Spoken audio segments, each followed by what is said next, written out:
I will be arrested for sure if I tell you who I am and where this took place. So I'm just going to tell you that I'm part of a cleanup crew hired to take care of the aftermath of one of the recent protests that turned violent on the government property. No, I'm not referring to the Capitol building. That's not the first place that violence came to visit the suits and ties of American politics. It just hasn't been publicized as widely. Many offices were trashed up pretty good before police could turn the tide with their batons and tear gas. You don't realize just how much paper there is in government buildings until you have to clean it up. Desks were overturned, filing cabinets were kicked over, drawers were piled up and dumped out. It looked like a war zone. This wasn't like past projects cleaning up government property. For whatever reason, they wanted all papers and all other forms of information storage destroyed. If we did a thorough job, we got triple the pay. If we leaked anything we found, there was a chance we could face a lifetime of imprisonment. So we approached the job with compliant attitudes. It did confuse me as to why you'd keep such sensitive info in a place where the public was more or less free to come and go. But it also made sense to hide some things in plain sight where people would never look for them. True to our assignment, every last paper, flash drive, disk, current and obsolete form of digital storage and binder had been rounded up and shipped off to be incinerated. I was part of the final walkthrough that would make sure that nothing had been overlooked. We split up and did a once-over of all the floors. Fallen behind a shelf on a sub-level was a single VHS tape. It was the only VHS tape that I had seen in the building. That was the only moment that I questioned if it would be worth the risk of going to prison for the rest of my life. I kept it. I managed to smuggle it out of the building and nobody caught me. My expectations for the tape were low. It would surely just be some personal project of some inventory, manifest-related material. The first 10 minutes were the camera sitting on a table filming an empty cage of sorts. It was all metal and the bars seemed or appeared to be very heavy. There was a host of locking mechanisms and levers, even gears. I think I saw buckles and straps, which made no sense. Then the film cut to a separate segment where the cage was occupied. Whatever it was crammed inside the cage and was not happy about it. It had no room to stand up or sit down. The cage may as well have been an animal's coffin. I wanted to think it was some sort of gorilla, but even gorillas don't get that big. And gorillas also don't make sounds that are fear-inspiring. The grainy quality of the tape made it impossible to pick out details of the black shape in the cage. Another jump cut to a small room, rectangular in shape with no windows and no visible doors. A hard-looking man, quite possibly a convict, was looking around with a very confused expression on his face, tattooed from head to toe. He muttered something in Spanish. He moved across all the walls as if probing them for an exit. Apparently, he was not made aware that there was a camera watching. A handwritten title screen appeared that said Training 03A. The camera cut back to the convict, but there was a lot of action taking place. He was up against the wall shouting, rambling. A black shape came up to him and towered over him. It was muscular and furry like someone in a Halloween costume. The thing made a motion as if slapping the man across the cheek. His cheek was sliced to ribbons and the interior of his mouth was exposed. His tongue squirmed as he shrieked in pain and painted the floor with blood. The more the shape tore the man apart, the more it dawned on me that it wasn't somebody in a costume. This hulking creature was slowly tearing the man apart, flesh to bone, and it seemed to relish in the experience. For the short time that the man had lips, I think I heard him sing a prayer. Then his face was no more. The animal stared at his flesh as if studying it. It didn't like the sounds the man was making, so it forced its paw down on his unprotected throat. You could see it being shredded. And then the video cut to another human prisoner, this time a woman. She was also butchered in a similar fashion. The being or creature was facing the camera more on this one, and it looked everything like you'd expect a werewolf to look like. I so wanted it to be a costume, but that fakeness you expect from a mask wasn't there. Everything was just so alive and moving, brimming with the intelligence of a predatory killer. There were twitches and ticks that could not be simulated by a costume. The woman's death was not slow.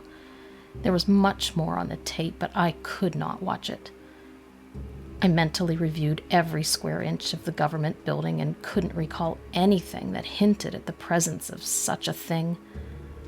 There may have been a sublevel, possibly, and that leaves me where I was before I decided to ever submit this story. What do you do when you know something like this happened? I can't show the tape for obvious reasons, and I don't dare identify myself. Who would put together such awful things? If that was indeed the work of the U.S. government, what were they trying to accomplish?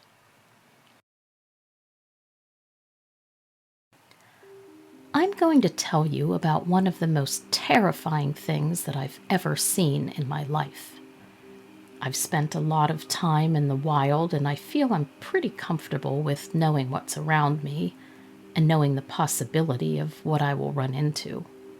But this time, I can't say for sure. So I want to set this up. I wasn't exactly out hiking in the great outdoors, lost in the woods, or anything fun like that. I was actually, at the time, in Central Oregon, outside of Redmond, Oregon, which, for those who don't know, is actually the meth capital of the entire United States. It's not exactly a poor town, so I'm not sure why there's meth riddled in the community. Outside of Redmond is pretty deserty, and there are rattlesnakes and other things like that lurking, so you have to be careful.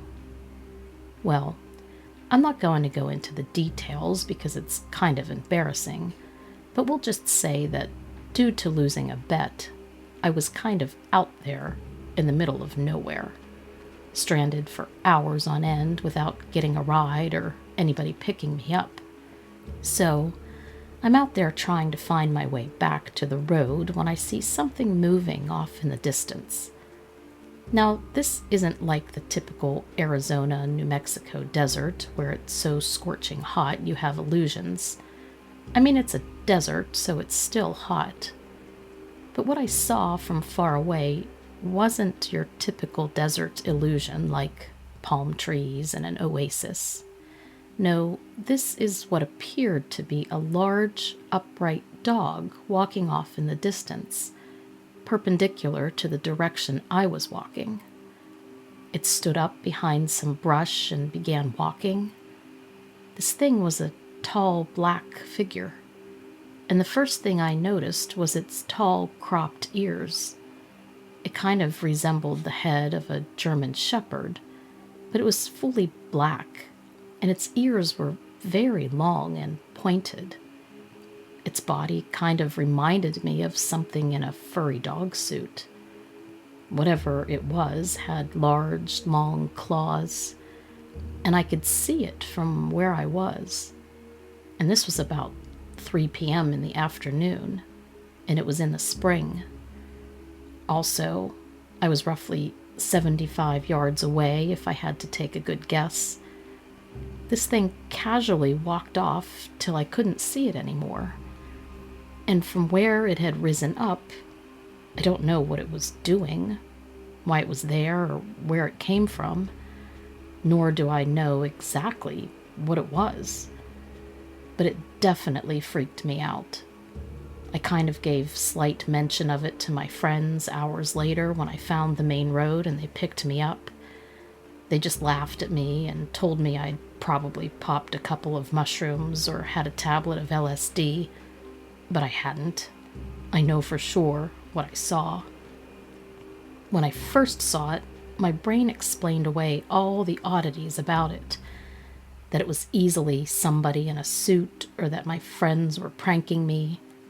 But the farther and farther it walked, and the longer I stared at it, I began to become more and more terrified, realizing that none of those things exactly added up.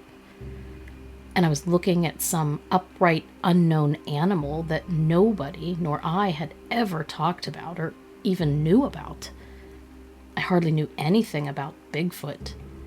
And although I had heard of him, I'm pretty sure he didn't look like an upright dog. This was something else entirely. So fast forward a little bit later, and I tried to do some research on the subject. Well, it turns out I'm pretty confident that I saw some sort of dogman creature. This thing, for whatever reason, was in the desert. Why, I don't know. And are they commonly seen in this area of Oregon? I don't know that either, but I will never forget what I saw that day. I was doing what Forrest Gump was doing, trying to go a long way on foot. Only, I was on a bike. I know better than to run everywhere. In some ways, it made the nation seem bigger. Other ways, it made it seem smaller. But in too many ways, it made it seem like a place with secrets that we were never supposed to learn about. My biking brought me to a very small wood in the rurals of Indiana. I think most people know that the woods in the Midwest are really just a small cluster of trees. There were miles of cornfields on either side in all directions, so it wasn't likely that my camping out in the little spit of trees was really going to be a huge issue for anybody. I'm sure it was somebody's property, but they were probably miles away, having supper most likely. So I bedded down as best I could, considering I was miles away from any house and settling into a thick cluster of trees. I guess there were worse places to be settling in for the night. All I would really have to worry about were mosquitoes and possibly coyotes and whatever snakes there are in the Midwest, but no bears or anything serious. By the time I shut my eyes and called it a day, I was awfully relaxed and it felt like I didn't have anything to worry about. I fell asleep pretty quickly, but it didn't last long. I woke up at about 2 a.m. to the sound of what I was sure was footsteps. And it troubled me that I couldn't exactly see the source. And they were open fields on all sides. That meant that wherever the sounds were coming from, it was coming from very close by. I yelled out hello into the darkness just in case I was indeed being visited by whoever owned the property. Besides, I wouldn't want to have a shotgun shoved in my face and told to leave. But nobody answered. I rattled out a brief explanation as to who I was and what I was doing. This didn't get me any response, unlike I thought. I reached for my flashlight when my eyes saw it. 2 eyes staring back at me. Eyes that were still enough to have been mounted on a sculpture. I prayed that's what it was. I popped on my light and shone it directly into the eyes, and they blinked. They were a coppery, ambery color, and appeared to have this unnatural glow to them. They were set into the face of something that could have been a man at one time, except the face and the body were covered in a shaggy, rug-looking fur. It was very reminiscent of satin. Now you'd have thought I was being visited by a Bigfoot with the size and shape of this thing. I've seen them before. Trust me, I'm a believer. But this face wasn't like that at all. The face reminded me of more of a dog because it had a snout, a muzzle, if you will. The torso was very human despite being covered in fur that looked thickly matted and poorly kept.